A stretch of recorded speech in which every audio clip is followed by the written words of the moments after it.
We turn now to our next reading of Scripture from the Gospel of John. This will be chapter 12, verses 20 through 33.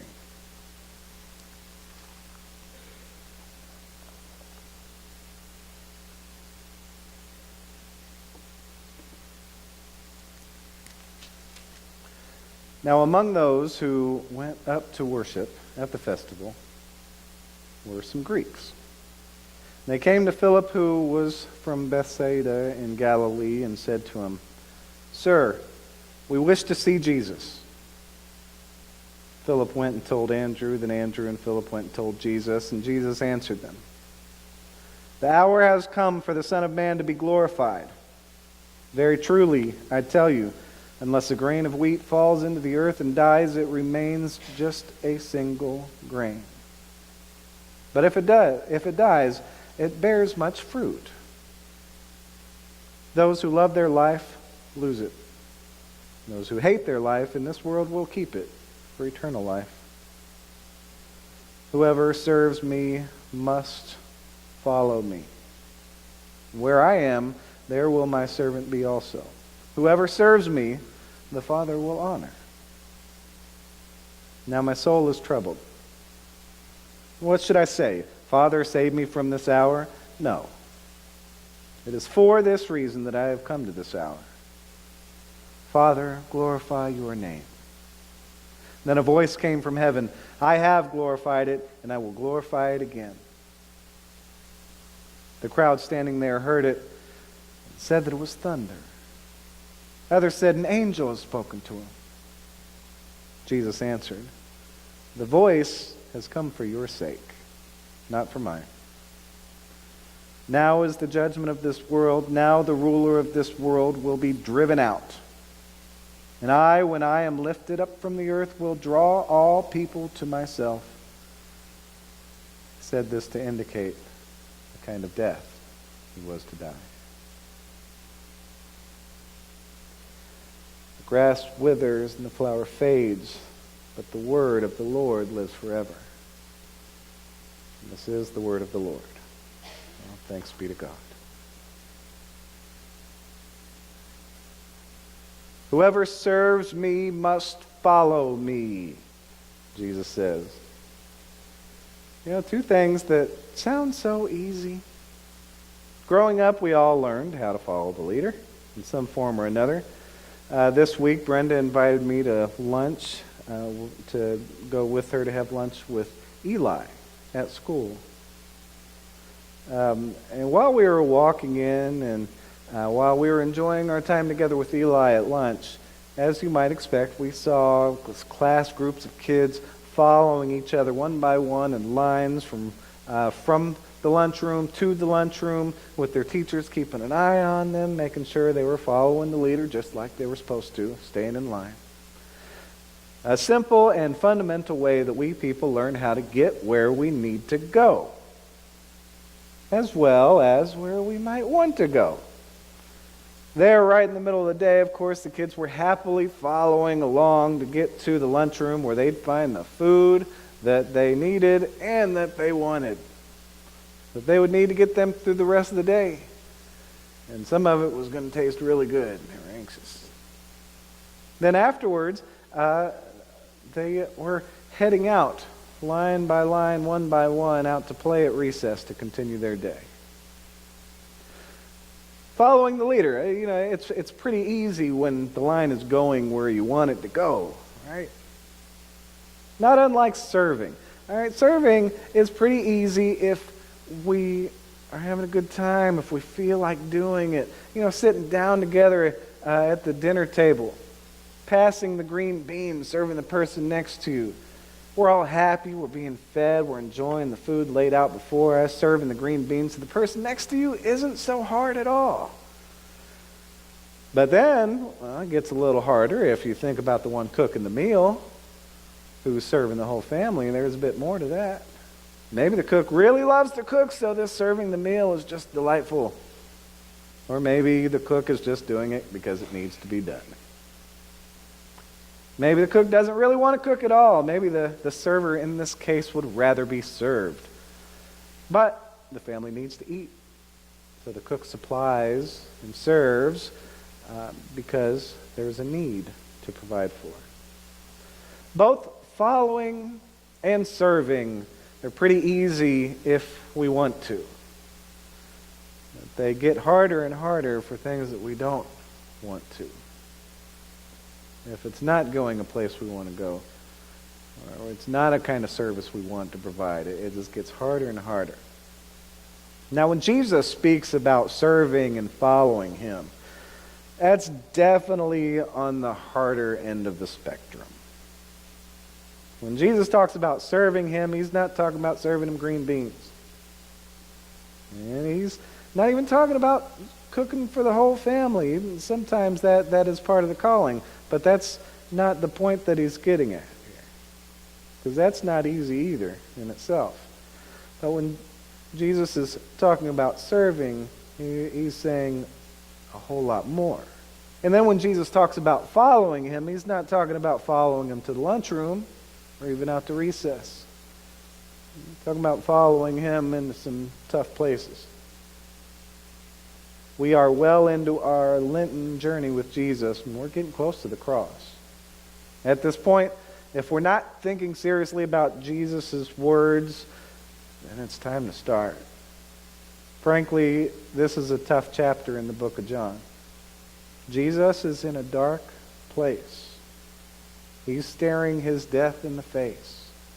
He's relying on his disciples to take it as seriously as he is, to respond, to head into that dark place with him, to start becoming stronger, more dedicated leaders in the faith that he needs for them to be, because the world needs for them to be.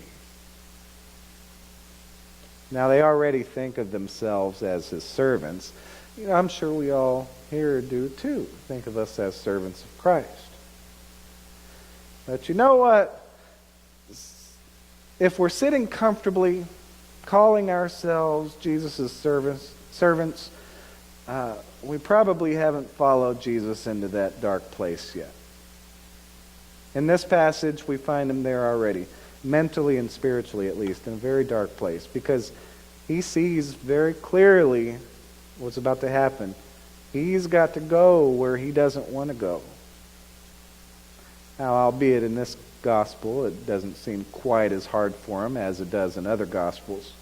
In the other gospels, we get to this point and Jesus says, Abba, Father, for you all things are possible. Remove this cup from me. Yet not what I want, but what you want. In those gospels, Jesus is literally asking God to get him out of this whole cross thing, but follows through with it anyway because he knows it's God's will. Now here in John, though, in John's gospel, while Jesus admits his soul is very troubled about this whole thing, he says instead, what should I say? Father, save me from this hour? No, for it's this reason that I've come to this hour. Father, glorify your name. Jesus' soul is troubled. He's in that dark place, yet with all confidence, he's like, I'm ready. Let's do this. To go there with Jesus into that dark place, it's no small thing. Jesus being so ready, that's no small thing. That soul troubling dark spot there with Jesus. Being willing to die unto ourselves. To be the grain of wheat that falls into the earth and dies so that it may be born anew to bear fruit. To face the truth about ourselves and all our tendency to sin. Serving ourselves at the expense of others.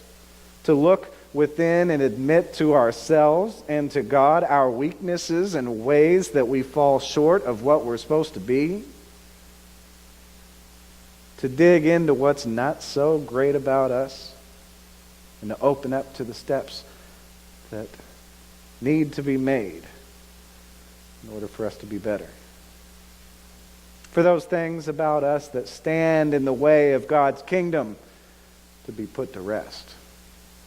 digging so deep within ourselves that we can become disciples who are not only willing to follow Jesus to his cross, but even willing to go to our own crosses. Perhaps reluctantly, but willing. Saying, Lord, get me out of this if possible, but your will be done. Or maybe even shining with Jesus' confidence in the Gospel of John, saying, I'm ready. Let's do this. What will it take for us to get there? What does it take to get us to that point? Jesus is inviting us into that dark place with him right now. His soul is troubled. He knows how difficult it is. He's not calling us to do anything that he's not doing himself. As described in Hebrews, by his reverent submission, all the cries and the suffering heard, he goes into that dark place. He's calling us into that same reverent submission to go there with him. Without us going with him, nothing good is going to come out of this whole cross thing. He needs us to experience what he's doing so that we can then carry on his work in the future. And to help us do that, he promises to be with us for all time to come. Now also in Hebrews, Jesus is called a high priest in the order of Melchizedek. Now remember, it's been a while since we talked about this, but remember Melchizedek from Genesis. Fascinating figure. He's this mysterious king of peace, king of Salem, king kind of like we're Jerusalem, Shalom, Salam, peace. He's the king of peace and a priest of God who met Abraham just kind of mysteriously, just kind of out of the blue, and gives him bread and wine and then blesses him. Melchizedek, a forerunner of Christ. As we carry on Jesus' works on this earth, just as Melchizedek was there with Abraham, providing sustenance and blessing, Jesus is forever with us, meeting us, giving us sustenance in the bread and the cup, and blessing us along the way, providing for us to do his work. We're getting close to the cross, but we're not there yet. We've got a couple more weeks in Lent, and that means we've got a couple weeks to keep working on ourselves as we get closer and closer to the cross. Just as Jesus needed from his disciples, Jesus needs us to take his words very seriously, to be right there with him during this dark time in his life, to fall into line behind him as true servants, stepping out of our comfort zones and really following him where he's going.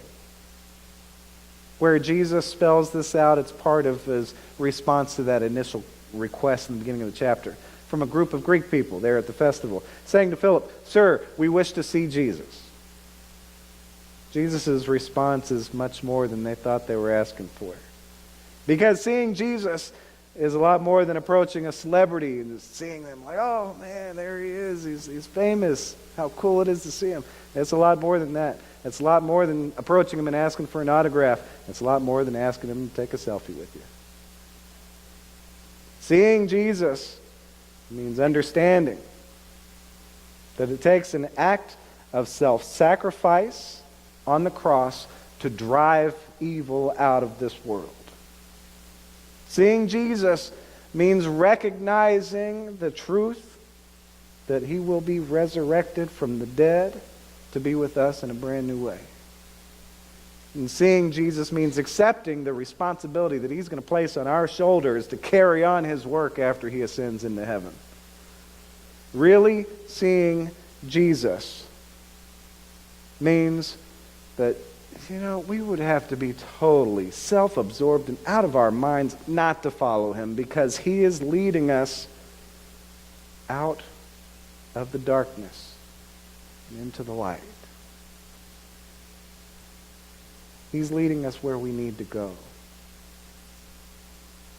He's leading us where really we want to go, no matter how much we might deny it, no matter how much we might resist. Leading us to what's on the other side of that darkness. It goes through the darkness. It's not an easy journey, but he's leading us to the other side of it. May we not just call ourselves God's servants, but be God's servants, reverently submitting to God's will for the world. May we follow our leader all the way through the darkest of places and into the light. Amen.